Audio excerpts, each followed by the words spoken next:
Assalamu alaikum dear friends, hope you all are doing well and once again welcome back to our channel The Knowledge Intimation. This is Muhammad Yasin Noor and today I'm here to define and explain the first topic, which is literature. Most of the students face difficulty in the explanation of the term literature.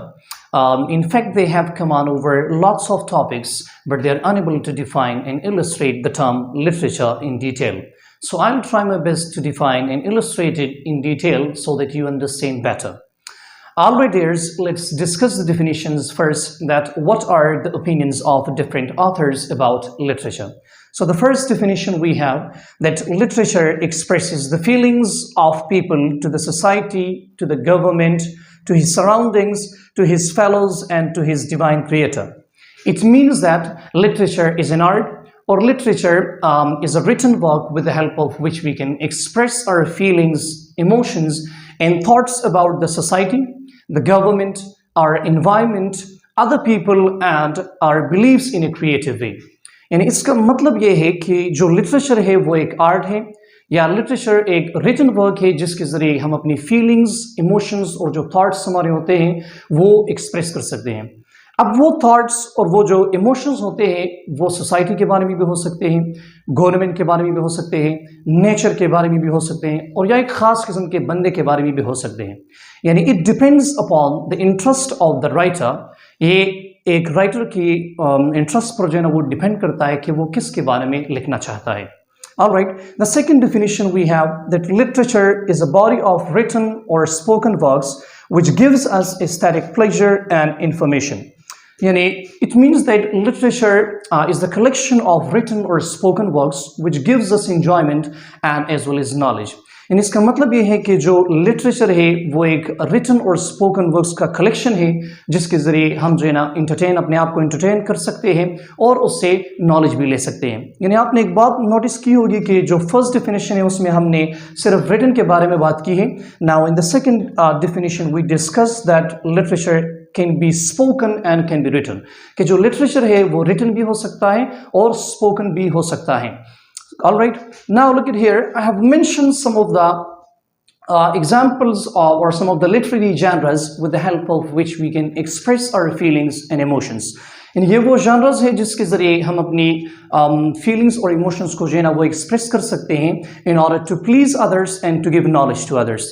These examples are novels, dramas, poetry, songs, plays.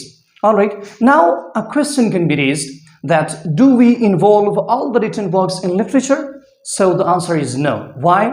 Let me explain the examples first, after that you will understand better. So this first example we have textbooks. Now textbooks are designed to give or to provide educational information and they are not typically considered literature. यानी जो text books होते हैं वो normally अगर आप देख लो तो वो एजुकेशन पर्पसेस के लिए इस्तेमाल होती हैं और उसको हम लिटरेचर नहीं कह सकते। The second example we have personal diaries. So in personal diaries almost we write and we mention our own daily routines and we discuss or we talk about the events, different events. यानी जो personal diaries होते हैं उसमें हम जो है ना वो अपने डेली एक्टिविटीज़ के बारे में बात करते हैं और उसमें हम मुख्तलिफ किस्म के इवेंट्स डिस्कस करते हैं। The third example we have the instructions of medicine.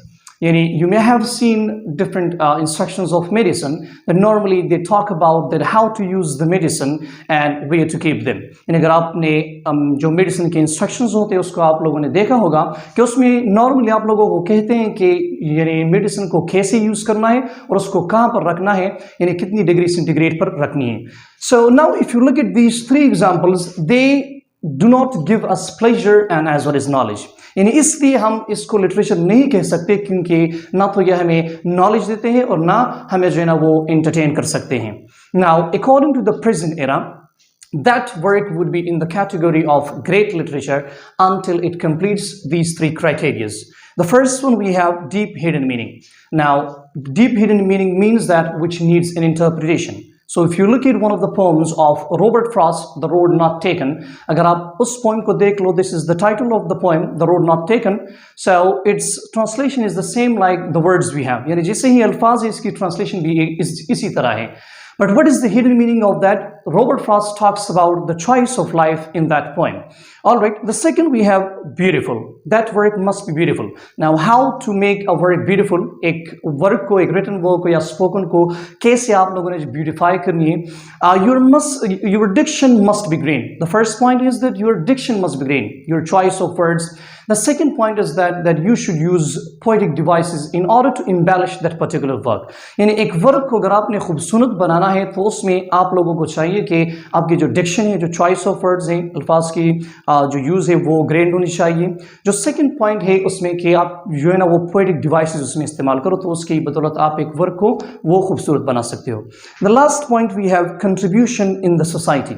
यानी उस वर्क की का जो कंट्रीब्यूशन है ना वो सोसाइटी उसको सोसाइटी को कंट्रीब्यूशन वो दे दें, यानी सोसाइटी को एक लेसन दे दे या सोसाइटी को कोई नॉलेज दे दें. So it was all about literature and hope you understood better. So don't forget to like, comment and subscribe our channel and press the bell icon so that you may receive more informative videos. Thank you so much.